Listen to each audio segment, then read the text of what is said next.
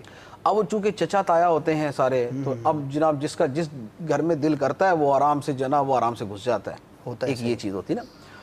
اب ایک ہے اپنا ذاتی گھر، اپنے ذاتی گھر کے اندر بھی بہتر یہ ہے کہ اجازت لے کر جائیں۔ اچھا، آیت کا مدلول یہ نہیں، کیونکہ آیت کے اندر فرمایا لا تدخلوا بیوتا غیر بیوتکم، ٹھیک ہے، اپنے گھروں کے علاوہ اور گھروں میں جاؤ تو یہ کرو، صحیح، ٹھیک ہے نا۔ لہذا آیت کا جو مدلول ہے وہ ہے کسی دوسرے کے گھر میں جانا، اور اس دوسرے گھر سے مراد ہر وہ دوسرا گھر ہے جس میں آدمی کی اپنی رہائش نہیں، ٹھیک ہے ٹھیک ہے۔ لہذا اب مثال کے طور پہ 4 بھائی اکٹھے 4 مکانوں میں رہتے ہیں، تو ان کو اجازت نہیں ہوگی کہ وہ بغیر دروازہ کھٹکھٹائے اور اجازت لیے اندر چلے جائیں۔ صحیح۔ ایون کہ اگر اس میں مثال کے طور پہ باپ کا گھر جدا ہے اور اولاد کا گھر جدا ہے، تو باپ کو بھی یہ حکم ہوگا کہ وہ جب اپنے بیٹے کے گھر جائے تو دروازہ کھٹکھٹا کے اجازت لے کے جائے، بیٹا اپنے باپ کے گھر جائے تو دروازہ کھٹکھٹا کے اجازت لے کے جائے، یہ تب کہ جب گھر جدا جدا ہے۔ ٹھیک ہے، اچھا، ٹھیک ہے۔ اب اس میں یہ ہے کہ اس میں کیا قریبی رشتہ دار بھی شامل ہیں، اس میں کیا عورتیں بھی شامل ہیں، اس میں یقیناً عورتیں بھی شامل ہیں۔ اچھا، یعنی عورتوں کو بھی یہ حکم ہے کہ جب وہ بھی کسی دوسرے گھر میں جائیں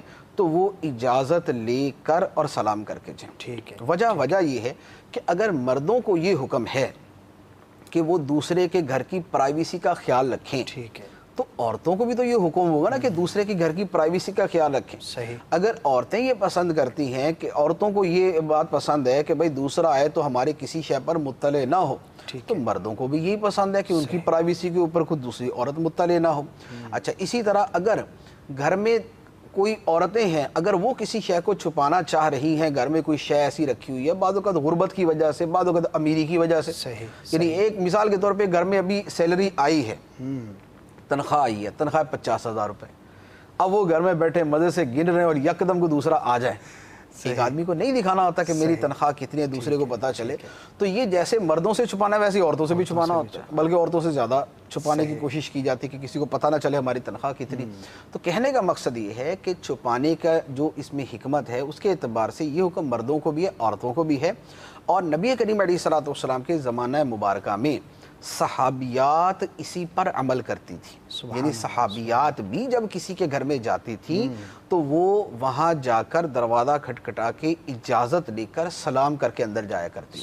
گھر کی جو عورت آگے سے ریسیو کرتی ہے اس کو سلام بھی کہہ دے، یعنی مرد کو نہیں سلام کرے گی، عورت مرد کو نہیں سلام کرے گی، تو گھر کی جو عورت ہے اس سے وہ سلام کرے گی اور اس سے اجازت لے کر وہ گھر کے اندر داخل ہوگی، لہذا عورتیں اس حکم میں داخل ہیں۔ اچھا، دوسری بات یہ کہ کیا قریبی رشتہ دار بھی داخل ہیں؟ جیسے یہی میں نے مثال جو عرض کی تھی کہ 4 بھائی اکٹھے رہتے ہیں، ان کے جو جوان بالغ بچے ہیں، کزنز ہیں، وہ آپس میں ایک دوسرے کے گھر میں بغیر دروازہ کھٹکھٹائے گھس جاتے ہیں، بہت بے تکلفی، بہت زیادہ بے تکلفی ہوتی ہے، یا خود ایون کہ خود وہ چچا تایا وغیرہ ہیں وہی اس طرح چلے جاتے ہیں۔ ان دونوں کے لیے یعنی کزنز ہیں، چچا تایا ہیں، ان کے لیے ہرگز اس کی اجازت نہیں ہے کہ وہ بغیر اجازت کے دوسرے کے گھر میں چلے جائیں۔ وجہ یہ ہے کہ چچا تایا کے لیے جو ان کی بھابیاں ہیں وہ عمومی طور پہ نامحرم ہیں، صحیح، ٹھیک ہے، وہ نامحرم ہیں، اور کزنز جو ہیں چچا زاد، تایا زاد، ماموں زاد، خالہ زاد، یہ سب ان کے جو مرد اور ان کے لڑکے لڑکیاں یہ بھی آپس کے اندر جو ہے وہ نامحرم ہے، ان کا آپس کے اندر پردہ فرض ہے۔ تو لہذا پردے کی وہ بنیادی حکمت کہ جس کے پیش نظر یہ حکم دیا گیا ہے وہ یہاں پر بھی پائی جا رہی ہے، لہذا وہ اجازت لے کے جائیں۔ میکسیمم یہ ہو سکتا ہے کہ دوسرے آدمی کا اجازت لینا ذرا تھوڑا سا تردد کے ساتھ اور زیادہ اس کے ساتھ ہوتا ہے، ان کا اجازت لینا تھوڑا اس سے کم ہوگا، لیکن نفس اجازت وہ بہرحال یہاں پر ضروری ہے۔ صحیح۔ اچھا، اب اس کے ساتھ وہ مسئلہ جو آپ نے کہا کہ اپنے گھر میں جائیں جی تو بھی کیا اجازت لے کے جائیں، اس میں تھوڑی سی تفصیل ہے۔ جی، اس میں یوں ہے کہ اپنے گھر میں اجازت لے کر جانا بذات خود تو اتنا مؤکد حکم نہیں ہے، صحیح، لیکن اس میں ایک صورت ہوتی ہے جہاں اس کا تاکیدی حکم ہے، وہ کیا؟ وہ یہ ہے کہ آدمی سفر سے آئے، سفر سے آئے تو آنے سے پہلے باقاعدہ اطلاع دے دے، یعنی وہاں تو گھر کے دروازے پر آ کر دستک دینے سے پہلے، آنے سے پہلے اطلاع دے دے۔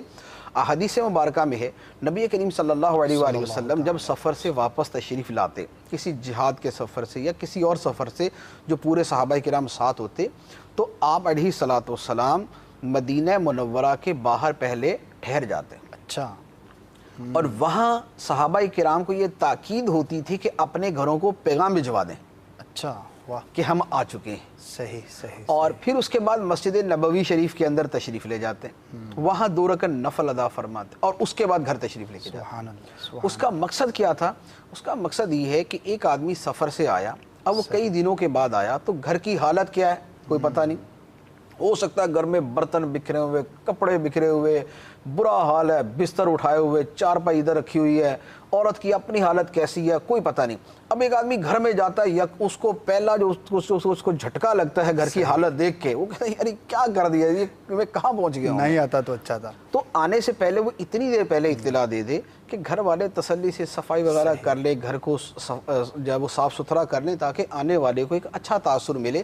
یہ باقاعدہ بالتصریح حدیث مبارک میں, بلکہ اس سے بھی زیادہ وضاحت ہے جو میں عرض نہیں کر رہا, لیکن اس سے بھی زیادہ تفسیر کے ساتھ عرض کیا گیا ہے کہ اطلاع دی جائے تاکہ گھر کے اندر سارے معاملات درست ہو جائیں. سبحان اللہ. تو یہ اس لیے اگر سفر سے آئیں تو اطلاع دینی چاہیے. ہمارے زمانے میں جیسے موبائل ہے, اب اگر گھر میں موبائل ہے, فون موجود ہے, تو اس کے اوپر اطلاع دے دی جائے کہ میں اتنے بجے تقریباً میں گھر پہنچنے والا ہوں.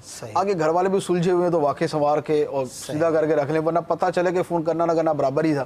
گھر کی ویسی حالت ہے جیسے ویسے ہونی دونوں کی تربیت. تو اچھا اس کے دوسری صورت یہ ہے کہ اپنے گھر میں ایسے جانا, جیسے مثال کے طور پہ ہم جاب سے فارغ ہوتے ہیں, ہم اپنی نوکری سے فارغ ہوتے ہیں, اس کے بعد گھر چلے جاتے ہیں. صحیح. اب کیا دروازہ کھٹکھٹا کے اطلاع دے کے اجازت لے کے جائیں؟ اس میں بھی یہی ہے. اچھا, اس میں بھی یہی ہے صحیح. کہ اجازت لے کر, اجازت تو اس میں یعنی آدمی کیا لے گا, لیکن یہ ہے کہ اطلاع دے دے, اس میں اطلاع دے کر اس میں جائے, یعنی دروازہ کھٹکھٹا کے ہی اندر جائے. حدیث مبارک میں اس کی بھی تاکید فرمائی. اچھا, ایک حدیث مبارک میں یہاں ارشاد فرمایا گیا کہ یعنی سرکار علیہ الصلوۃ والسلام نے حکم بیان فرمایا, تو کسی نے کہا کہ یا رسول اللہ کہ اپنے گھر کے اندر بھی جائیں تو اسی طرح, یعنی ہم دروازہ کھٹکھٹا کے اور اس طرح کر کے جائیں. تو فرمایا کہ کیا تم یہ پسند کرو گے کہ تم اپنی ماں یا اپنی بیٹی کو ایسی حالت میں دیکھو جس حالت میں تمہیں دیکھنا ہرگز پسند نہیں. صحیح صحیح صحیح. بعض اوقات دوپٹہ اترا ہوا ہوتا ہے یا کوئی دوسری حالت ہوتی ہے, تو لہٰذا اپنے گھر بھی جائیں تو اس طرح جائیں کہ گھر والے جو ہے وہ تھوڑا سا اپنے آپ کو جو ہے وہ سمیٹ لیں اور صحیح ہو جائیں. اور یہ اللہ یہ کہ آپ کا فکس ٹائم ہے, مثال پتہ ہے کہ آپ اتنے بج کے اتنے منٹ پہ آتے ہیں اور آپ آنے سے پہلے جو ہے وہ ہلکی سی نوک کر دیتے ہیں, یا باہر سے جو ہے وہ بیل دے دیتے ہیں, یا آپ کی گاڑی ہے تو آپ گاڑی کا ہارن بجا دیتے ہیں, وہ بھی تمیز کے اندر.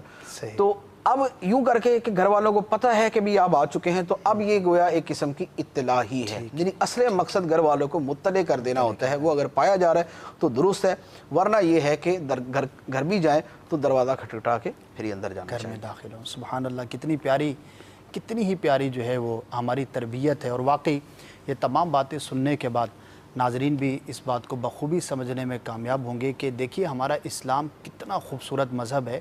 یعنی اتنی بظاہر ایک چھوٹی چھوٹی چیزیں کہ اپنے گھر میں جانا ہے, ہمسایوں کے گھر میں جانا ہے, رشتہ داروں کے گھر میں جانا ہے, اور جو عام طور پر لوگوں کا انداز ہوتا ہے, مینرز کا خیال نہیں رکھا جاتا, لیکن اسلام نے کتنی خوبصورتی کے ساتھ بیان فرمایا. اور پیارے آقا صلی اللہ تعالی علیہ وآلہ وسلم کی جو عادت مبارکہ ہم نے سنی, اس میں ہمارے لیے کتنا کچھ سیکھنے کا اس کے اندر مواد ہے. کہ دیکھیے پیارے آقا صلی اللہ تعالی علیہ وسلم جب کہیں سے تشریف لاتے تو باقاعدہ اہتمام فرماتے, رک جاتے, اطلاع دی جاتی, نفل ادا فرماتے, پھر گھر میں تشریف لے کر جاتے.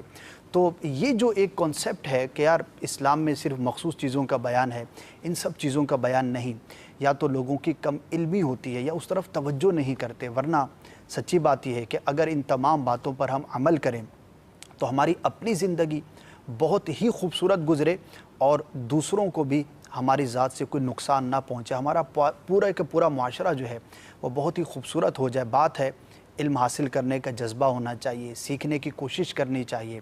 اب جیسے کہ سلسلہ ہو رہا ہے, اول تا آخر ہم اس میں شریک رہیں, اور پھر جو بات بیان کی جائے میرے اندر یہ بھی جذبہ ہونا چاہیے کہ میں نے اس پر عمل کرنا ہے.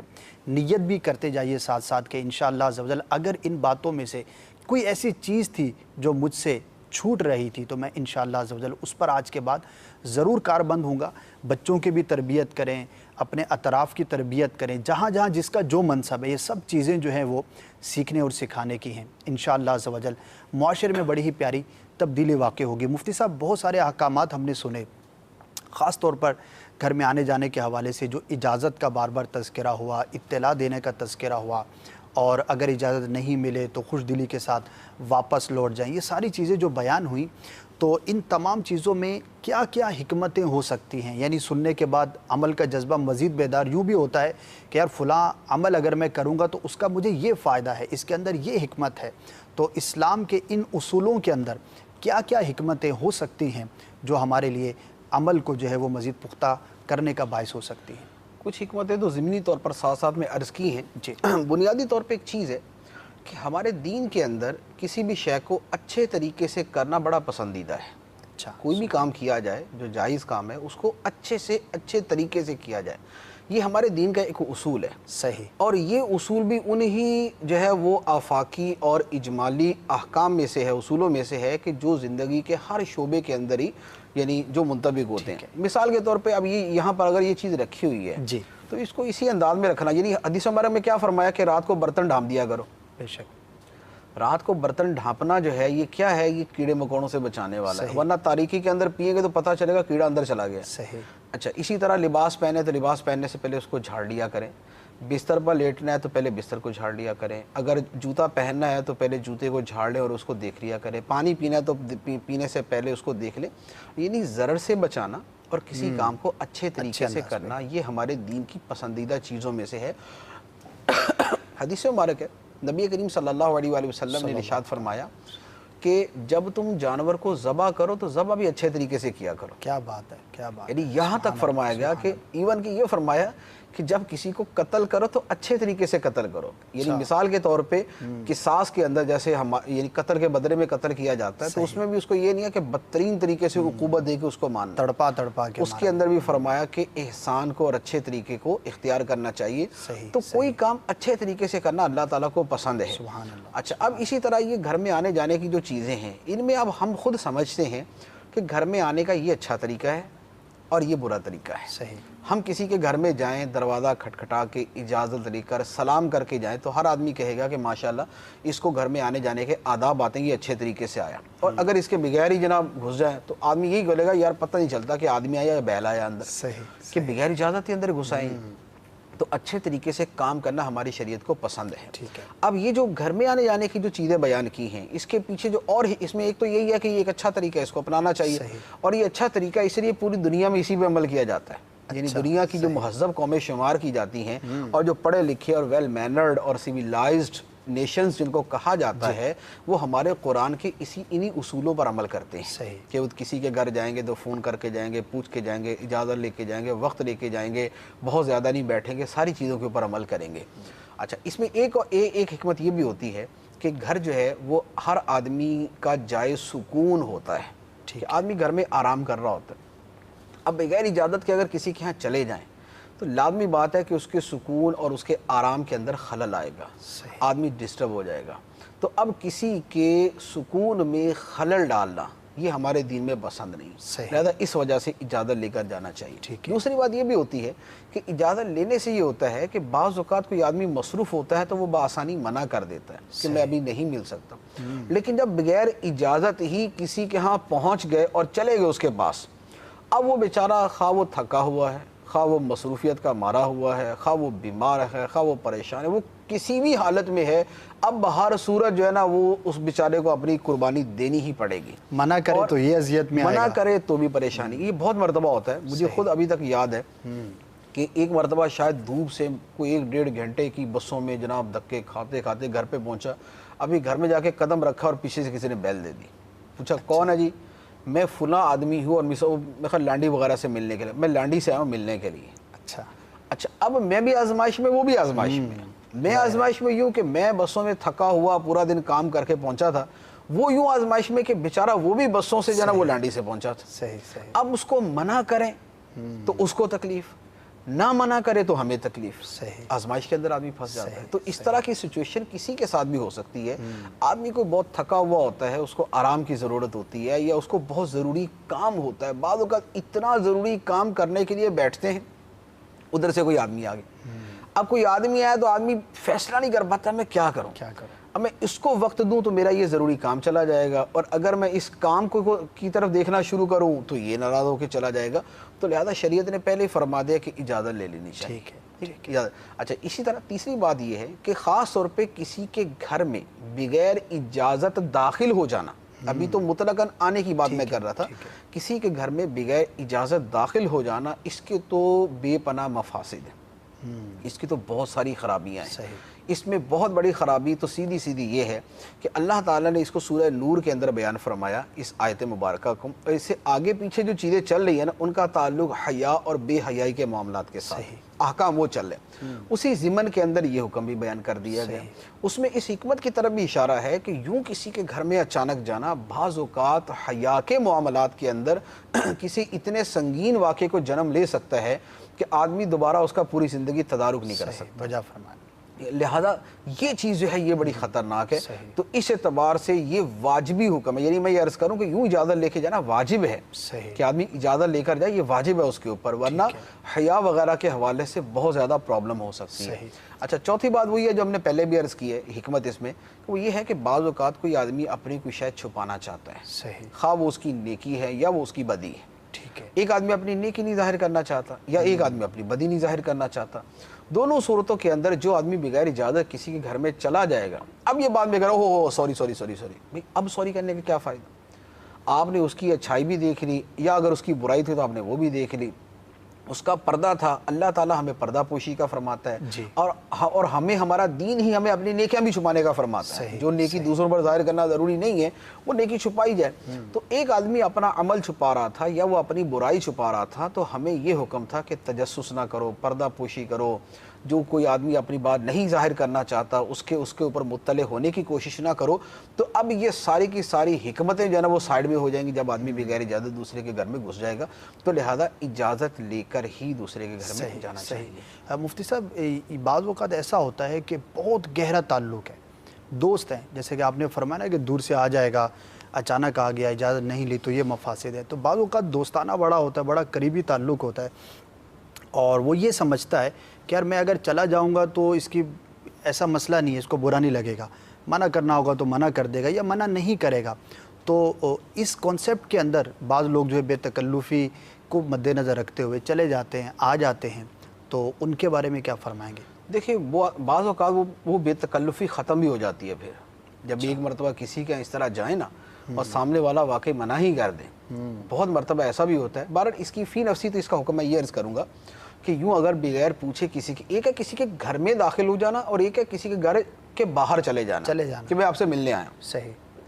کسی کے گھر میں داخل ہو جانا تو باہر صورت منع ہے. ٹھیک ہے. اس کی تو اصلاً اجازت نہیں ہے، وہ تو صراحتاً فرما دیا گیا، الا یہ کہ اس نے کہا ہوا ہے کہ یار میں گھر پہ اکیلا ہوں، دروازہ کھلا ہے تو تم چپ چاپ اندر آ جانا، دروازہ کھڑکھڑانے کی ضرورت نہیں. صحیح. ٹھیک ہے نا، یہ کسی نے کہا ہوا ہے. اب کسی نے کہا ہوا تو وہ بھی انتظام کر کے بیٹھا ہوا اسی حساب سے، یہ اس کے گھر میں چلا جاتا ہے. اس سے ہٹ کر کہ جب دوسرے کی طرف سے اذن موجود نہیں ہے تو اب باہر صورت دوسرے کے گھر میں اجازت لے کر ہی داخل ہوں گے. ٹھیک ہے. دوسری بات یہ ہے کہ بغیر اجازت لیے اس کے گھر یوں چلے گئے کہ وہاں جا کے دروازہ کھٹکھٹا رہے کہ میں ملنے آیا ہوں. یہ ہمارے زمانے کے اعتبار سے یعنی اس کو یہ کہا جائے گا کہ اس کا التزام کیا جائے کہ اجازت لے لی جائے. ورنہ فی نفسی بہرحال شریعت نے اس کو ضروری قرار نہیں دیا، کیونکہ یہ اب تو ہمارے زمانے میں نا موبائل ہے، فون ہے، تو ہم جانے سے پہلے فون کر لیتے ہیں. تو یہ ہم اپنے اعتبار سے کرتے ہیں. جب جس زمانے میں یہ تھا ہی نہیں تو اس زمانے میں کیسے پہلے اطلاع دی جاتی؟ تو لازمی بات ہے کسی کے گھر جا کے اس کو دروازہ کھٹکھٹا کے بولیں گے کہ میں آیا ہوں، ملنا چاہتا ہوں. لیکن اس صورت میں یہ تھا کہ اگر گھر والا یہ کہے کہ میں مصروف ہوں، میں ابھی نہیں مل سکتا، تو پھر آدمی واپس آ جائے. صحیح. اب وہ خواہ قریبی ہے یا وہ غیر قریبی ہے، دونوں صورتوں میں پھر وہی حکم ہے جو اللہ تعالیٰ نے فرما دیا، وَإِن قِيلَ لَكُمْ ارْجِعُوا فَارْجِعُوا. صحیح. اگر تمہیں یہ کہا جائے کہ واپس لوٹ جاؤ تو تم واپس لوٹ جایا کرو. پھر یہ ہونا چاہیے. ورنہ کیا ہوگا کہ آدمی اپنی بے تکلفی اور دوستانے کے اندر چلا جائے گا، لیکن سامنے والا ہو سکتا اس سے بھی زیادہ اہم کام میں مصروف ہے. اب اس نے جا کے دروازہ کھٹکھٹایا اور سامنے والے نے کہہ دیا کہ میں ابھی نہیں مل سکتا، تو اب یہ زندگی بھر کے لیے بے تکلفی تو گئی ساری کی ساری. تو لہذا ہمارے زمانے میں بہتر یہی ہے کہ جب فون موبائل موجود ہیں تو جانے سے پہلے اجازت لے لینی چاہیے. جزاک اللہ. مفتی صاحب ایک کال ہے اسی ٹاپک کے حوالے سے، وہ شامل کر لیتے ہیں. جی سنائیے. السلام علیکم ورحمۃ اللہ وبرکاتہ. وعلیکم السلام ورحمۃ اللہ وبرکاتہ. میں قادرپورہ ملتان سے محمد شمول رضا اطاری عرض کر رہا ہوں. فیضان اسلام سلسلے میں میرا سوال یہ ہے کہ آج کل ایک فیشن ہے کہ بغیر اطلاع دیے کسی کے گھر جانا اور پھر کہنا کہ میں سرپرائز دینا تھا میں نے تاکہ آپ کو زیادہ خوشی ہو، یہ بہتر ہے یا اطلاع دے کر جانا چاہیے؟ السلام علیکم ورحمۃ اللہ وبرکاتہ. وعلیکم السلام ورحمۃ اللہ وبرکاتہ. مفتی صاحب، یہ دوسروں کے گھر جانے کے بھی حوالے سے ہے اور اپنے گھر میں جانے کے حوالے سے بھی بعض لوگ اس طرح کا سلسلہ اختیار کرتے ہیں کہ یار سرپرائز ہو. والدہ کے ساتھ بھی بعض اوقات ہوتا ہے کہ یار امی جان کو سرپرائز، ابو جان کو سرپرائز، دوسرے شہر سے بالخصوص جب آتے ہیں، یا رشتہ داروں کے ساتھ بھی ہوتا ہے. واقعی بڑا ایک اہم سوال ہے، کیا فرمائیں؟ دیکھیے اس میں بھی ایک وہ فرق جو ہے نا وہ ذرا سامنے رکھیں. ایک ہے کسی کے گھر میں گھس جانا، صحیح، یہ سرپرائز دینا، ٹھیک ہے، یہ سرپرائز ہے، یہ شاکنگ نیوز ہے، یہ باہر صورت جائز نہیں ہے، صحیح. ٹھیک ہے. دوسرا یہ ہے کہ بغیر اطلاع کے پہنچ گئے. تو میں نے عرض کیا نا کہ جیسے پچھلے زمانے کے اندر اگر ایک شہر سے دوسرے شہر کو کسی کو ملنے جاتا تھا تو پہلے وہ اس کو خط دے کے اور اس کی تصدیق کے بعد نہیں جاتا تھا، ویسے ہی جاتا تھا. صحیح. ہمارے زمانے میں چونکہ ذرا یہ کہ اطلاع دینے کا رواج ہو گیا ہے تو لہذا اب بغیر اطلاع کے جانا سرپرائز ہوتا ہے. جی. تو اس میں ہر آدمی اپنی صورتحال کو دیکھ لے. اگر واقعی اس کا جانا سرپرائز ہے تو پھر ٹھیک ہے، سرپرائز دے سکتا ہے. یعنی سرپرائز کا کیا مطلب ہے کہ سامنے والے کو خوشی ہوگی، خوشی ہو، یعنی اچانک خوشی. اب بعض اوقات کیا ہوتا ہے کہ ہم جہاں سرپرائز سمجھ لیتے ہیں وہاں شوق ہوتا ہے. صحیح، اس کو شوق لگ رہا ہوتا ہے کہ یار یہ بغیر اطلاع کے کام پہنچ گیا میرے پاس، نازل ہو گیا. اب وہ اس کو سرپرائز دے رہا ہے، وہ بیچارہ شوق کے کیفیت کے اندر طاری ہے. تو لہذا یہ نہیں ہونا چاہیے. صحیح. تو اپنی حیثیت آدمی دیکھ لے کہ واقعی ایسا ہے. بعض اوقات یعنی بہت ساری جگہوں پہ ایسا ہو بھی سکتا ہے کہ کسی کے گھر میں جیسے ماں باپ سے ملنے کے لیے ان کی اولاد ان ایکسپیکٹڈلی پہنچ گئی، وہ بڑی خوشی ہوگی ان کو. ٹھیک ہے. اسی طرح ایک بھائی دوسرے بھائی کے گھر چلا گیا اور تعلقات بھی اچھے ہیں تو واقعی بہت اچھی بات ہے. دوستوں کے ہاں بھی یہ ہو سکتا ہے کہ ایک دوست دوسرے دوست کے ہاں چلا جائے، واقعی بہت اچھا لگتا ہے. یا ایک آدمی سے آدمی کی بڑی عقیدت ہے، محبت ہے، وہ اس کا استاد ہے یا اس کا پیر ہے، وہ یوں آ گیا، آدمی کو بڑی خوشی ہوتی ہے. تو بہت ساری جگہوں پہ سرپرائزنگ صورت ہو سکتی ہے. ٹھیک ہے. لیکن بعض اوقات آدمی سرپرائز سمجھ کے پہنچ جاتا ہے اور سامنے والا جو شوق کے اندر مبتلا ہوتا ہے نا وہ یعنی یہاں پر کامن سینس بڑی اہم ہے، بندہ غور کرے. کامن سینس اور ساری چیزوں کو دیکھ کر تو یوں کر کے بہرحال جانے کی اجازت ہے، اس کی ممانعت نہیں ہے. شاکنگ بھی ہو تب بھی جانے کی اجازت ہے، اس کو منع نہیں کہہ سکتے. اب یہ ہے کہ آگے وہ جب اس کو منع کر دینا کہ میں آپ سے نہیں مل سکتا ابھی، تو پھر یہ خوشی خوشی واپس آ جائے، اس کے لیے بہت بڑا دل رکھنا پڑے گا. یہ ضروری ہے. صحیح. مفتی صاحب کچھ میسیجز ہیں آپ کے پاس؟ میسیجز ہیں کافی سارے. جی.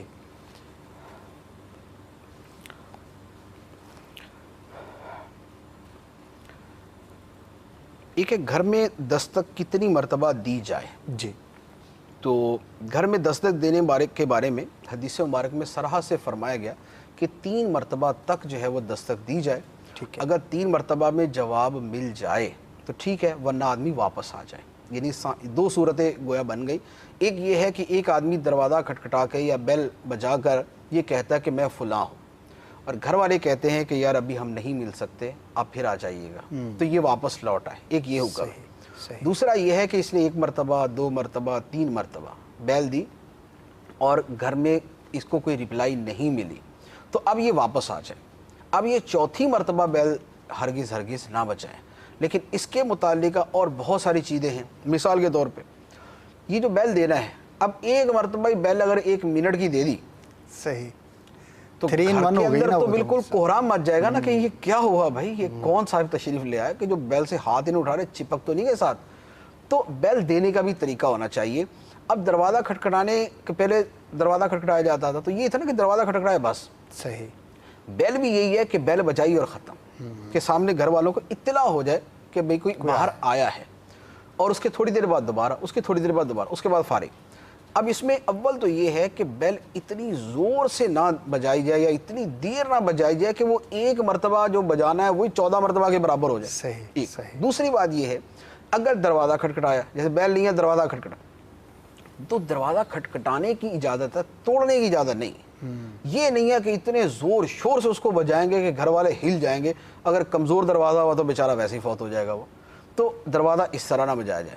اچھا، تیسری بات یہ ہے کہ 3 مرتبہ میکسیمم بتایا گیا. ٹھیک ہے. یہ واجب نہیں ہے کہ آپ گھر پہ گئے تو 3 مرتبہ بجا کے ہی چھوڑنا ہے. ٹھیک ہے. آپ یہ بھی کر سکتے ہیں کہ 1 مرتبہ بجایا اور آپ واپس آ جائیں. صحیح. 2 مرتبہ اجازت ہے, 3 مرتبہ, چوتھی مرتبہ اجازت نہیں, لیکن 3 مرتبہ بجا کر ہی چھوڑنا یہ کوئی ضروری نہیں ہے.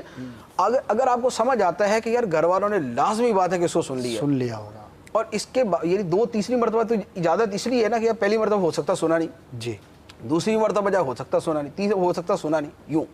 لیکن اگر پہلی مرتبہ میں سمجھ آتا ہے کہ بھی گھر والوں نے سن لیا لیکن ابھی ان کا نہیں کھولنے کا ارادہ, یا وہ سو گئے ہوں گے یا کسی کام میں مصروف ہوں گے, تو آدمی پہلی مرتبہ بجانے کے بعد بھی واپس آ سکتا ہے. تو لہذا دروازہ کھٹکھٹانے کے اندر اس کا لحاظ کیا جائے. تو 3 مرتبہ تک کی اجازت ہے, اس سے زیادہ نہیں. اور دروازہ بجانے کے بھی, بیل دینے کے بھی مینرز اور آداب کا خیال رکھتے ہوئے ہی اس کو بجانا چاہیے. جی جی. اچھا, دوسرا سوال ہے, یہ پڑوسی کے بارے میں سوال ہے کہ پڑوسی لڑائی جھگڑا کرتا ہو تو اس کے ساتھ کیا سلوک کیا جائے. تو یہ ہے کہ اس کو سمجھایا جائے, اس کے شر سے بچنے کی بھی کوشش کی جائے. باقی یہ کہ برائی کا بدلہ تو اچھائی کے ساتھ دینے کا ہی حکم ہے, اس میں تو کوئی دوسری شریعت کی رائے نہیں ہے. صحیح. اچھا, تیسرا ہے کہ اسلامی بہن کسی کے گھر دستک دے اور جواب ملے کون, تو کیا اسلامی بہن جواب میں اپنا نام بتا سکتی ہے؟ اپنا بیسیکلی تعارف کروانا مقصود ہے. صحیح. کہ میں اب اس میں نام لے یا اس میں کسی کنیت کے ذریعے وہ بتا دے, یا وہ مثال کے طور پہ اپنے بچے کا نام لے کے بول دے کہ میں فلاں کی والدہ ہوں, یا میں فلاں کے گھر سے آئی ہوں. جی. تو اب یہ کہہ دیتے ہیں کہ مثال کے طور پہ میں زید کے گھر سے آئی ہوں, جی, میں عبداللہ صاحب کے گھر سے آئی ہوں. اب یہ لفظ بول دینا جو ہے یہ سامنے والے کو تعارف کروانے کے لیے کافی ہے. تو اپنا نام ہی بالتصریح مینشن کرنا یہ ضروری نہیں. اسلامی بہن دروازہ کھلے تو کیا سلام کیا جائے؟ سلام نہیں کیا جائے گا. جوان کو اصلاً سلام نہیں کیا جائے گا, اور خاموشی کے ساتھ جو بھی ہے, یعنی گھر کے مرد کو ملنا ہے تو اس کو اگر ملاقات ہے تو ٹھیک ہے, ورنہ واپس آ جائیں. صحیح. جی آگے سو.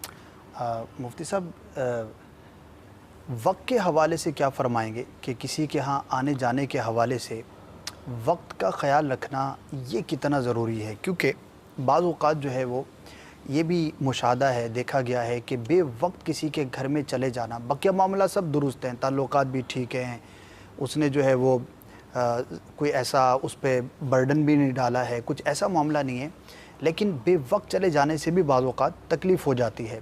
تو کسی کے ہاں آنے جانے کے حوالے سے وقت کی کیا اہمیت ہے, اور اگر اس چیز کا خیال نہ رکھا جائے تو اس حوالے سے کن کن آزمائشوں کا جو ہے وہ سامنا ہو سکتا ہے؟ دیکھیں, قرآن پاک کی ایک آیت مبارکہ ہے جو بطور خاص اسی موضوع پر ہے.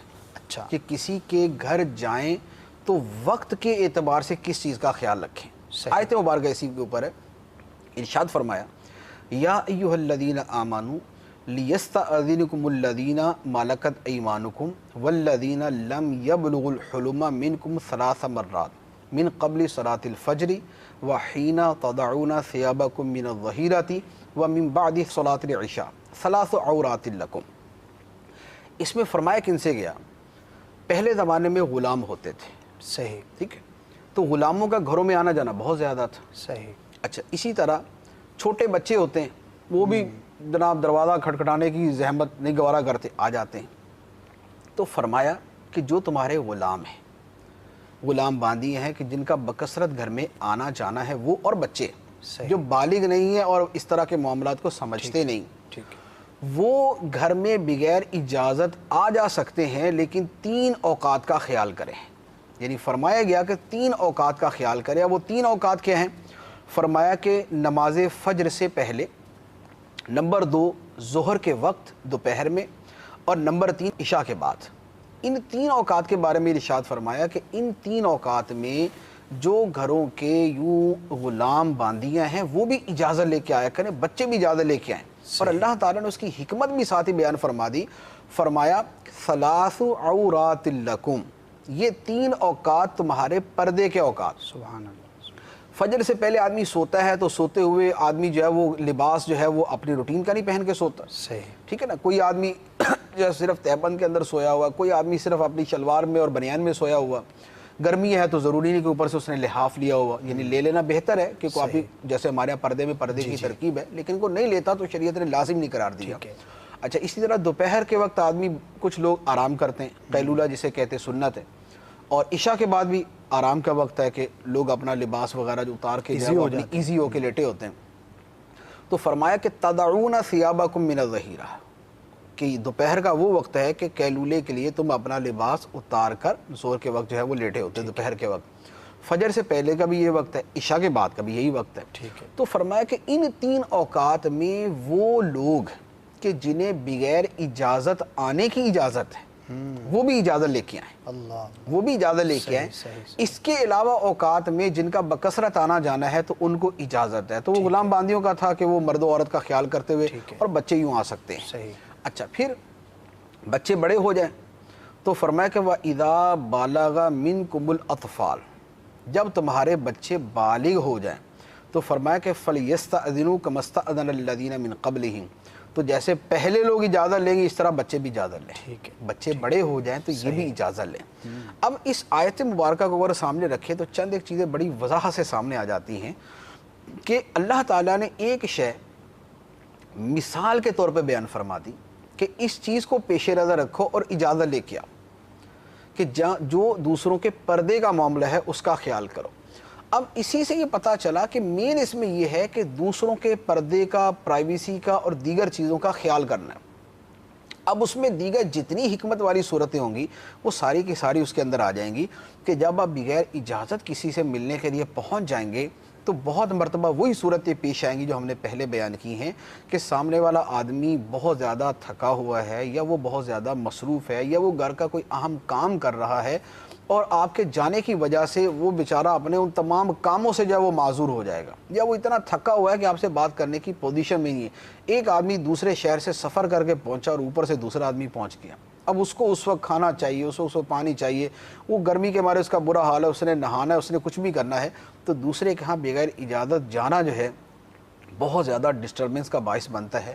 لہذا جو ہمارے شریعت کے احکام کے پیچھے حکمتیں ہیں ان حکمتوں کو جب ہم دیکھتے ہیں تو یہ بات بڑی واضح طور پہ سامنے آتی ہے کہ ان چیزوں کا خیال رکھنا چاہیے. دوسرے کے ہاں جانے سے پہلے اس سے وقت لے لینا چاہیے, وقت لینے کے بعد چلیں, اور اگر وقت لے کر نہیں جانا تو پھر اس بات کے لیے تیار رہیں کہ سامنے والا اگر بالتصریح بول دے کہ میں آپ سے نہیں مل سکتا تو پھر آدمی بخوشی واپس بھی آ جائے. ہمارے یہاں یہ ہوتا ہے, ہمارے یہاں بعض اوقات کیا ہوتا ہے کہ دین کی پوری معلومات نہیں ہے, خاص طور پہ مذہبی آدمی کو تو یہ سمجھا جاتا ہے کہ وہ تو مٹی کی مورت ہونی چاہیے کہ اس کو جو مرضی کہا جائے, نہ اس کو کبھی غصہ آنا چاہیے, نہ اس کو کبھی اس کا موڈ آف ہونا چاہیے, نہ اس کو کبھی تکلیف ہو, نہ دکھ ہو, نہ بیماری یا کچھ بھی نہ.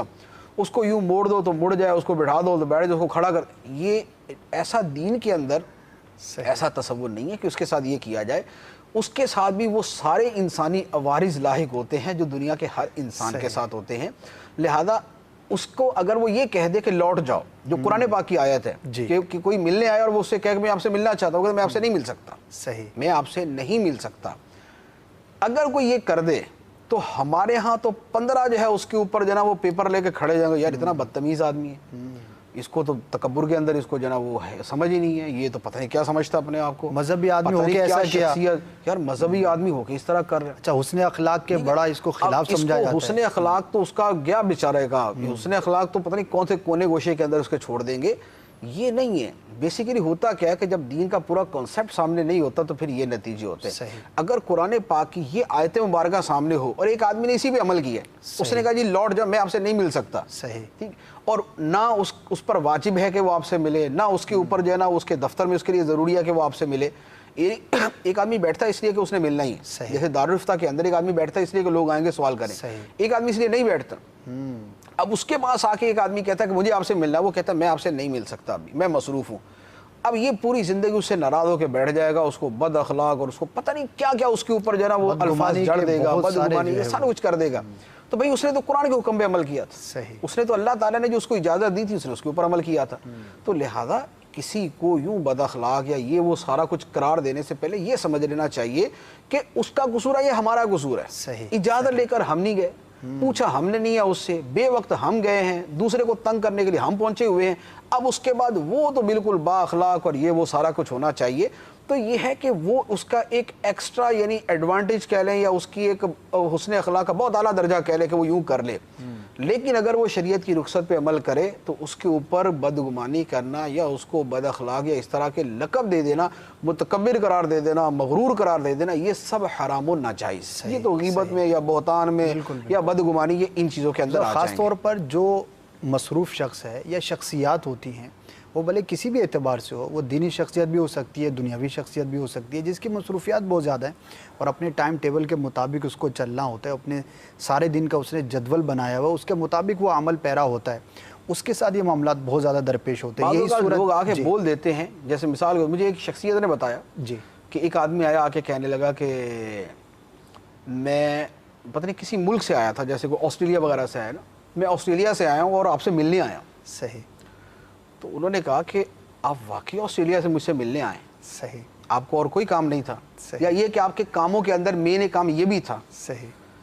تو اب اس کو سمجھ آ گئی کہ میں نے تو جھوٹ بولا ہے صحیح۔ کہ میں آسٹریلیا سے ان سے ملنے نہیں چلا تھا، یہاں آیا تھا تو چلو لگے تو ان سے بھی ملتے جاتے ہیں، اور یہ بہت مرتبہ ہوتا ہے۔ آنے والا بولتا ہے جی میں آپ سے ملنے کے لیے فرانس سے آیا ہوں، احسان جتا رہا ہوتا ہے وہ اپنا کہ بھائی اگر آپ نے فرانس سے آنا تو ہمیں ٹکٹ دیتے تو ہم ہی فرانس پہنچ جاتے ہیں، 2-4 دن آپ کے بعد رہ کے ہی آ جاتے۔ تو مفت کے اندر جھوٹ بھی بولنا، احسان بھی جتلانا کہ ہم اتنی دور سے آپ سے ملنے آئے ہیں۔ اب یہ ہے، البتہ یہ اس کے ساتھ میں یہ ضرور عرض کر دوں کہ جس سے کوئی ملنے آئے اسے چاہیے کہ آنے والے سے ملاقات کرے۔ نبی کریم صلی اللہ علیہ وآلہ وسلم کی سنت مبارکہ یہی ہے کہ آپ آنے والوں سے ملا کرتے تھے، ٹھیک ہے۔ اچھا، اسی طریقے سے سرکار علیہ الصلوۃ والسلام نے فرمایا اِنَّ لِزَوْرِكَ عَلَيْكَ حَقًّا، تیرے ملاقاتی کا بھی تیرے اوپر حق ہے۔ اللہ اللہ، یہ حدیث مبارک ہے، تیرے ملاقاتی کا بھی تیرے اوپر حق ہے۔ یہ میں اس لیے کہہ رہا ہوں کہ یہ نہ ہو کہ ایک آدمی اپنی کسی بری عادت کا جواز جو ہے یہ ساری کی ساری جو چیزیں میں نے بیان کی ان کو بنا کے بیٹھا ہو۔ مفتی صاحب نے کہا تھا کہ بالکل آپ 2 ٹوک الفاظ میں بول دیں کہ گیٹ آؤٹ، قرآن پر عمل ہے، قرآن پہ عمل کریں، ایسا نہیں ہے معاذ اللہ۔ ملاقات کے لیے کو آئے، اکرام مسلم، احترام مسلم کا تقاضا یہ ہے کہ آدمی اس سے ملے، زیادہ ٹائم نہیں دے سکتا، تھوڑا ٹائم دے دے، 5 منٹ نہیں دے سکتا، 1 منٹ دے دے۔ بعض اوقات لوگ صرف سلام لینے کے لیے آتے ہیں، اب ہمارے بعض اوقات ہمارے جو چوکیدار مہربان ہوتے ہیں وہ بیچارے کو غریب کو سلام بھی نہیں کبھی لینے دیتے۔ وہ 2 سال بعد مل کے شکوہ کر رہا تھا جی میں تو 10 مرتبہ آیا، آپ کے چوکیدار نے اندر نہیں آنے دیا۔ تو یہ ہے، کوئی آتا ہے تو اس کو آدمی یہ کہہ دے کہ بھئی میرے پاس وقت تھوڑا ہے، اب 2 منٹ آپ جو بات کرنا چاہتے ہیں وہ کر لیں۔ باقی سلام لینے کے لیے اگر کوئی آگے بڑھتا ہے تو اس میں تو کوئی حرج نہیں ہے، سلام لینا چاہیے۔ مسلمان کی دلجوئی بھی ہے اس کے اندر، اس کی خیرخواہی بھی ہے، اسے محبت کا اظہار بھی ہے، سامنے والا وہ بھی وہ خوش بھی ہوتا ہے، دعائیں بھی دیتا ہے۔ تو جہاں آدمی کو کوئی آزمائش نہ ہو، بڑی مصروفیت نہ ہو، بہت ضروری کام نہ ہو، تو وہاں پر اگر وہ مسلمان کا دل خوش کرنے کی نیت سے، احترام مسلم کی نیت سے، اس اخلاق کا مظاہرہ کرنے کی نیت سے، سرکار علیہ الصلوۃ والسلام کی سنت مبارکہ پر عمل کی نیت سے اگر وہ آگے سے اچھا سلوک کرے تو یہ نہایت ہی اچھا ہے۔ سرکار علیہ الصلوۃ والسلام کا معمول مبارک یہ تھا کہ آپ کا اگر کوئی دستے مبارک پکڑتا، کیا بات ہے، سبحان اللہ، تو سرکار علیہ السلام سے ہاتھ چھڑواتے نہیں تھے، جب تک اس نے پکڑا ہوا تو آپ اپنا دستے مبارک اس کے ہاتھ میں دیے رہتے، جب وہ ہاتھ چھوڑتا تو سرکار اپنا ہاتھ پیچھے کر لیتے۔ تو اخلاق کا جو اعلیٰ معیار ہے، مقام ہے، وہ یہی ہے، ٹھیک ہے۔ لیکن یہ ہے کہ اجازت جہاں تک ہے وہ میں نے عرض کر دی کہ اجازت کی صورت یہ موجود ہے، لیکن ہمیں اجازت پر اگر کبھی ضرورت ہو تو عمل کر لیں، لیکن اصل عمل جو ہے وہ جو دین کی بلند اخلاقیات ہیں ان کے اوپر ہونا۔ سبحان اللہ۔ مدنی چینل دیکھتے رہیے، دین و دنیا کی بے شمار بھلائیاں حاصل کرنے کا موقع ملے گا۔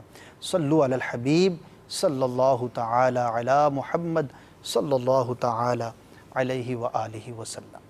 کھلی اسلام کی آنکھیں، ہوا سارا جہاں روشن، کھلی اسلام کی آنکھیں، ہوا سارا جہاں روشن، عرب کے چاند صدقے کیا ہی کہنا تیری طلعت کا، عرب کے چاند صدقے کیا ہی کہنا تیری طلعت کا۔